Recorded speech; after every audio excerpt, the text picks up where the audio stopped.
So, for the second time, the Tsars received a slice of empire without volition of their own.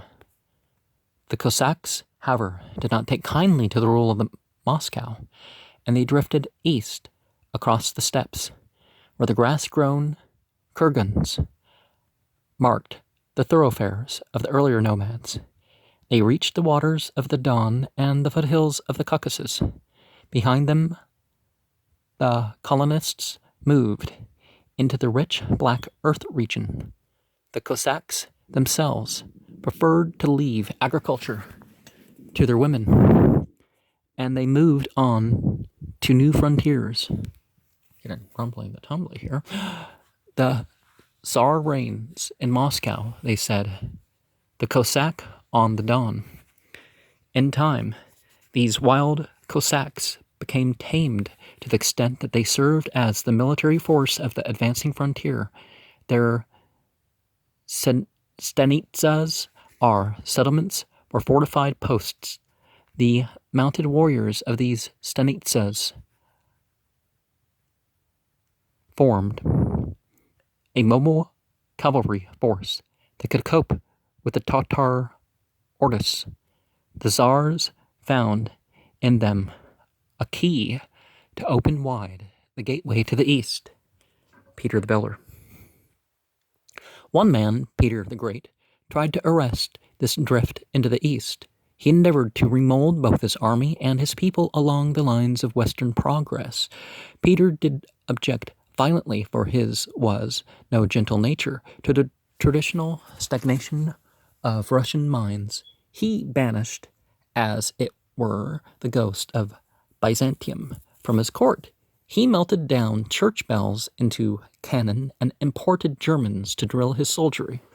He faced west decisively when he drove his people to build Peter's city, Petersburg, on the gray waters of the Neva with its outlook toward the Baltic. He built with brick as well as logs, and he launched the first ships of a fleet upon the Baltic. And Petersburg, built upon Finnish soil, became a menace to the Finns. Peter's army pushed them northward, beyond Lake Ladoga, and that same army with its new cannon and tactics overthrew the Swedes. The new Russian Empire had taken a foothold upon the Baltic, but Peter in no way forgot his heritage of the East. While he waged defensive war along the Baltic's edge, he began the active penetration of the Ukraine. His frontier forces seized on Azov and reached the Caspian. His hastily constructed ships on that inland sea explored the coast of Persia. He even anticipated to enter the Caucasus and to take under his protection the Khan of far-off Khiva. That he failed to reach these objectives is no indication that he did not desire them. Within 2 generations, the talented Catherine took firmer hold on their Asiatic heritage, or what they believed to be such. She did arrange with Frederick the Great of Prussia and Maria Theresa, or Theresa, I guess it could be pronounced differently by different things, but I think Theresa of Austria. The total division of Poland, that would be Maria Theresa. The total division of Poland, extending Russia's western frontier past Vilna and Warsaw, and putting a stop to the growth of Polish culture. But she also finished the conquest of the Nogai Tatars in the Crimea region and advanced the frontier stanitsas into the foothills of the Caucasus. With the entourage of her favorites, she made a triumphal procession through her new Asiatic dominion. Escorted by runners with torches and costumed Mamluks, it was more barbaric than the pageantry of Kublai Khan. So much for the ambitions of these successors to Batu. A truer picture of the Russian movement eastward would be the new life astir on the Volga then. Timber rafts floating down to Astrakhan, condemned men hung up on hooks on the masts of other rafts, a bell toiling over them as they drifted, a warning to lawbreakers. Volga Berlaki rivermen working their fishing boats up against the current, Tatar horsemen moving through the high grass of the steppes, skirting the blockhouses of the settlements, mud and logs of a fur trader's post. The sails of the masterless men, Stenka Razin's river pirates, with rushes tied to their boats to hide them, moving over the gray waters at sunset, the cry of Stenka Razin's bands, Sarena Kitchka, kindle up and burn, death to the white hands. Stenka Razin, who smelled, the Cossacks say, like a wolf eating garbage, and who was branded with the mark of Cain, for good reason, he admitted, is still more truly a maker of the new Russia than the Empress, who received her court in rooms of amber and Chinese lacquer and lapis lazuli. The cry of Stenka Razin, the pirate, was heard again thereafter, and the song of the Volga rivermen has endured. 4. Stenka Razin was shaped by the Volga and the prison where he spent his younger years.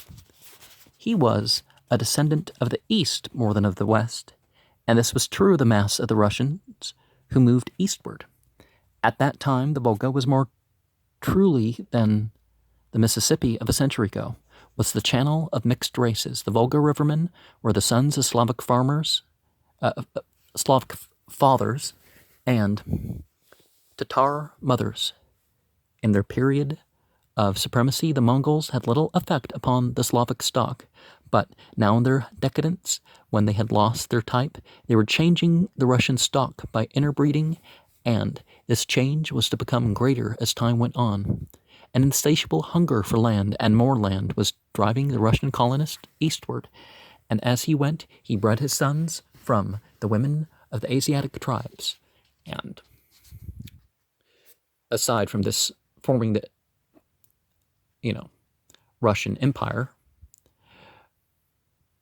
that stretched over to China, but, I guess it happened over time, right? But the, it's the principle that formed the movement that formed it. But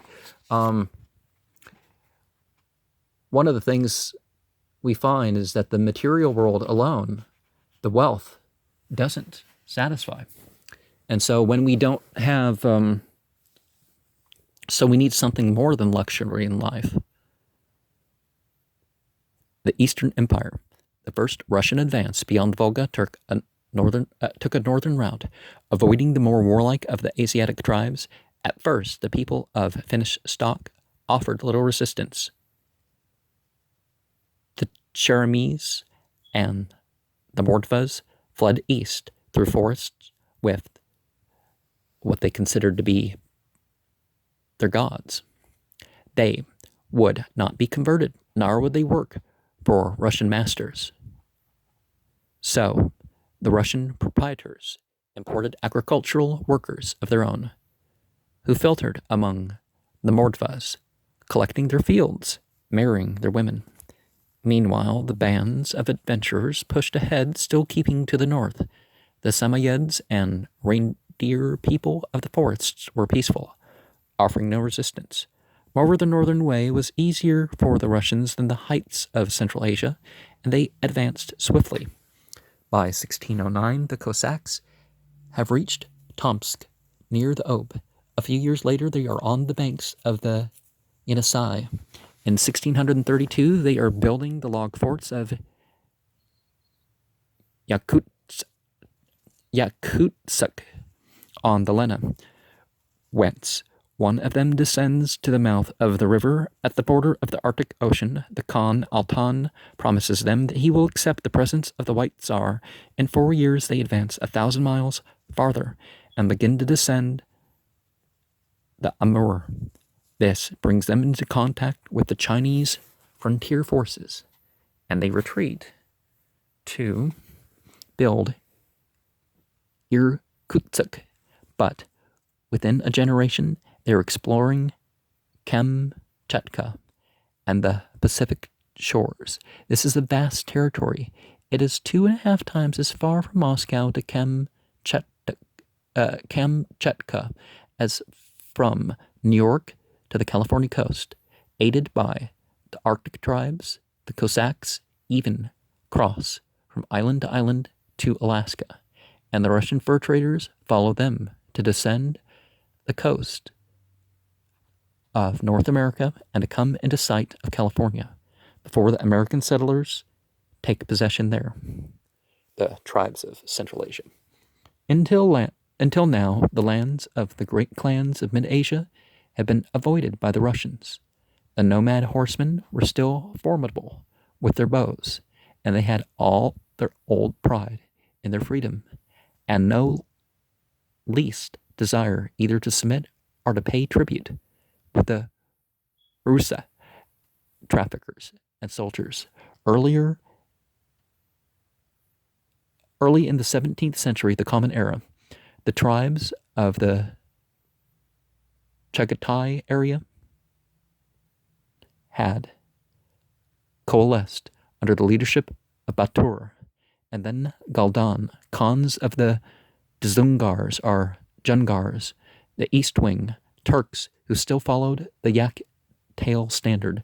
The rise of this Turkish power drove out as usual in the steppes, where the movement of one group presses on another, the smaller tribes. When the Dzungars emerged from the Altai passes, the surviving Mongols did not feel themselves strong enough to resist. They would not become subjects of the Western clans whom they had once ruled. Instead, these surviving Mongols bound themselves to the Manchus and Chinese, yielding in 1691 to the Manchu emperor. The firearms of the Chinese armies drove back the Dzungars, pursued them into the mountain ranges, giving the great Manchu emperors a foothold along the Tian Shan and the 5 cities. Meanwhile, the Mongols proper clung to the prairies south of Baikal, no longer a sovereign people, but preserving their customs and their pride, weakened by the indolence of Buddhism. Well, maybe stereotypical Buddhism, but it's not. Buddhism is a little bit more active because you're supposed to achieve your enlightenment. One more move outward was made by the Western clans, now much stronger than the Mongols. The Oirats are Kalamuks, the exiles, as the Russians called them, struggled with Manchu armies, their bows opposed to guns. A part of them, the Torguts, migrated westward to escape the pressure of the Chinese and settled in the Russian steppes. They were, in the eyes of the Russians, pagan Buddhist. Don't call people pagans just because they're a different faith, or pagan, heathen, infidel, Gentile, being of a different faith or tribe or nation or something. It's not really proper to say that. Well, anyways, Buddhists, intractable to government. Well, they're self-governing, right? They're supposed to govern their own ethics instead of, none of this vicarious stuff or whatnot. But certainly, Buddhists have long been under governments or even in charge of governments. The Kalmuks, their chieftains, said, have always been free. They have not been slaves to anyone, nor will they ever be. When Russian colonists closed in around them, the Torguts could no longer endure the rule of the Westerners. Without warning, when the rivers were frozen in the winter of 1770 to 1771 of the Common Era, they decamped and started the long trek back to their homeland. 70,000 tents moved slowly eastward across the Volga and Ural in this last migration of nomad power. The Muslim Kara Kyrgyz followed. the retreat like wolves, cutting off stragglers to be sold as slaves. Cossacks, ordered by Moscow to bring the fugitives back into the Tsar's frontiers, attacked the rear of the Torguts and drove back a portion of the horde to convert them by force to Christianity and to compel them to occupy their old pastures. Well, that's why Christianity's picked up so many additional things as the years have gone by, is because to some extent you can't force convert.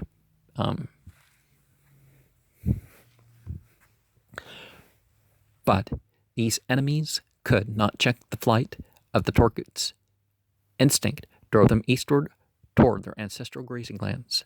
The remainder of the Great Trek pushed on across the deserts to the waters of Lake Balkhash. Those who survived found grazing lands in the valleys that had once belonged to the Chagatai Mongols. After the breaking up of the Kalmuks, the nomad tribes remained in their home pastures where the advancing Russians encountered them. Behind the Russian explorers came the fur traders, behind the traders, the Cossack stanitsas, and the first colonists working the soil in a slipshod way, but holding fast the land. The colonists and the Cossacks had firearms that blasted away the resistance of the nomads, who still rode horses and used bows. The colonists, more dangerous to tribal life than the Cossacks, interbred with the tribal women. These Russians were moving into the caravan routes of Asia, over the road of the Barbarians. In spite of the resistance of the Muslim Kyrgyz and the Turkomans, they were advancing toward the Silk Route. Where they came, they repeopled the lands. At first, they changed the tribal life little because they had mixed Asiatic blood in them. In culture, they were inferior to the begs and emirs of clear Turkish strain. At times, the Russian soldiery escorted droves of prisoners to be quartered in the waste of Siberia, as the Mongols had once driven in captive labor gangs. The Russian advance penetrated to the homelands of the Mongol tribes. These, living quietly around the Baikal pastures, had separated from the Turkish clans to the west. Now, along the line of the Khingan Range, they were feeling the pressure of the Manchus, a vigorous people of the old Tungusic stock, who were already penetrating North China from the Liaotung Peninsula. When the Manchus became masters of Taitu, now Peking, are the North Court, the Mongols became their allies. In 1644 of the Common Era, no Genghis Khan had appeared to lead them to new victories, and it seemed better to become the allies than the foes of the Manchu Chinese, especially when the new Manchu dynasty began to extend its armed forces around the Gobi. For the Mongol nomads had become a remnant of the past. They still lived and armed themselves as they had done 3 centuries before when driven out of China. They began to trade with the Russian settlers appearing around Lake Baikal. The prophecy. At first, the Russian movement had been merely a reflux into the territories of the Tatar Khans. Then it had advanced slowly toward the Pacific and the China trade. After 1800, it quickened with a new impulse. The power of the Russian armies had grown in avalanche fashion by the subjection of peoples who were in turn drafted into the army. After the plan of Genghis Khan, at the same time, improved firearms and cannon gave the Russian regiments greater superiority over the Asiatics. Their advance now came with irresistible power, a blind, inexorable force. The Russian government had become aware of the mineral wealth of Siberia and the fertility of its soil, and its advance over that soil became an attack to gain and hold as much land as possible. The attack began to radiate toward all points of Asia. After 1800, the conquest of the Caucasus was pushed through the Tatars and Georgians of those mountains.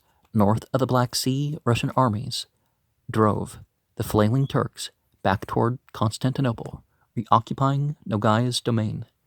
Western Europe went through the throes of Napoleonic wars, emerging exhausted from the last campaigns. Russia, comparatively unharmed and militarized now, with vastly increasing numbers to feed its armies, was in a position to dominate the Western nations, almost as Batu and Subutai had dominated the West from the Danube. The military force of the new Russia had become gigantic. It had taken Finland from a weakened Sweden, but the Romanov Tsars, ruling from St. Petersburg, still faced east. Their Cossack stanitsas moved down through the Hunger Steppe, past the Sea of Aral. By ruthless force, the Kyrgyz and Karakalpaks were subdued. Then the valley of Samarkand, the Khans of Khiva submitted, and the Russian outposts climbed into the barrier ranges, looking down on India.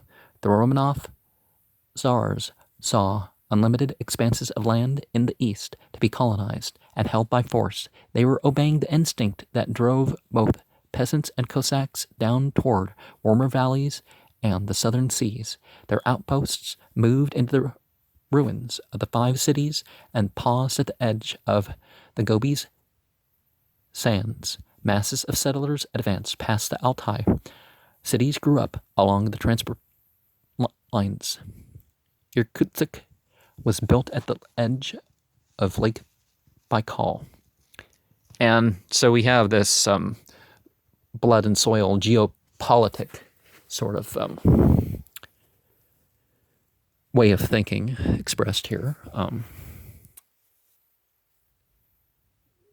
Now, using your blood and your soil but it's not quite the same thing as, it insists this culture's like this merely because of that. There's other factors, really, as we see, like those people were supposed to be Muslim doing that on their way out. Well, it wasn't Islam that taught them that, but was it something they picked up in that region, or was it something, we see mixings of cultures and philosophies and other influences, you could say. The outpost reaching the Amur, that river of conflict whose name means peace, then Sakhalin Island.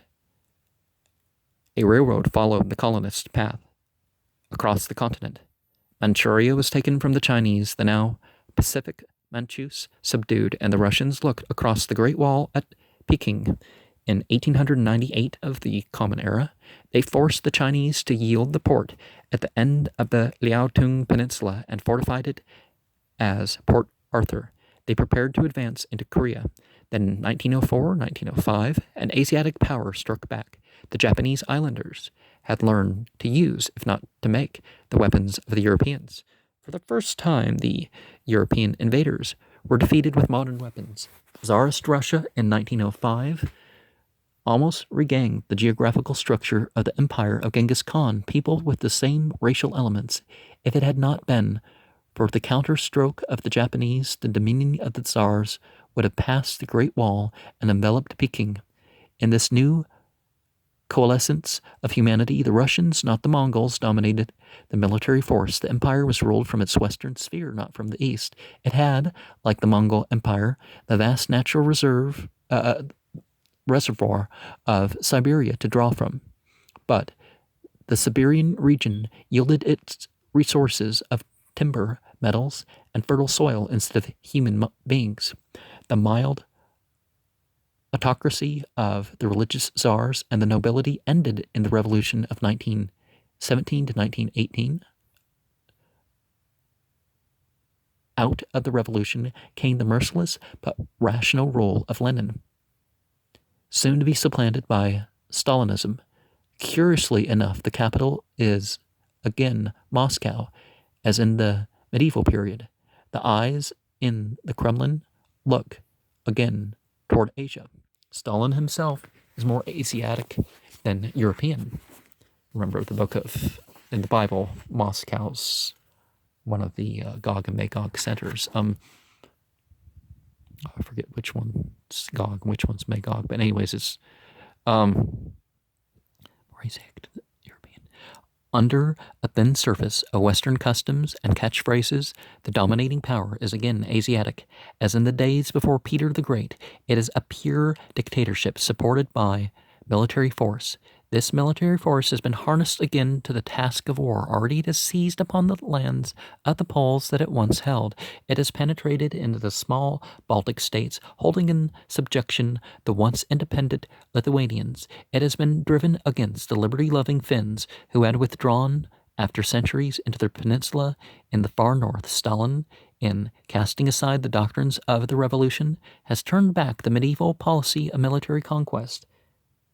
Now, as after the death of Genghis Khan, Western Europe awaits to learn what direction the new empire will take and in what quarter its force will be driven. As for the nomads of mid-Asia, their herds were taken from them, and they are now being transformed into workers of the soil and factories of the Russians. Although they exist in name as independent republics, not so the striving Mongols. Destiny has placed them in a strange position. Their ancestral lands, the prairies south of the Baikal, lie between frontiers. Until now, they have escaped the railroads and settlements of the Russian colonists. Their way of life has not greatly changed. They still guard what they believe to be the site of the grave of Genghis Khan. Those prairies are the only pathway for armies between the wastes of the northern Gobi and the line of the Amur, fortified by both the Japanese and Russians, and those prairies are flanked by the guerrilla forces of the Chinese, now arming in earnest. So regardless of their quietude in these last centuries, the star of war still hangs over the Mongol prairies. Upon this battlefield, the fertility of Manchukuo, the still untouched resources of Siberia, the axis of trade through Asia to the Pacific, hang in the balance. The Mongols are waiting in their felt tents for the issue to be decided. They are groping around their yurt fires, and they are repeating a legend. They say, when that which is harder than rock and stronger than the storm wind shall fail, the empires of the North Court and the South shall cease to be. When the white Tsar is no more and the Son of Heaven has vanished, then the campfires of Genghis Khan will be seen again, and his empire will stretch over the earth. And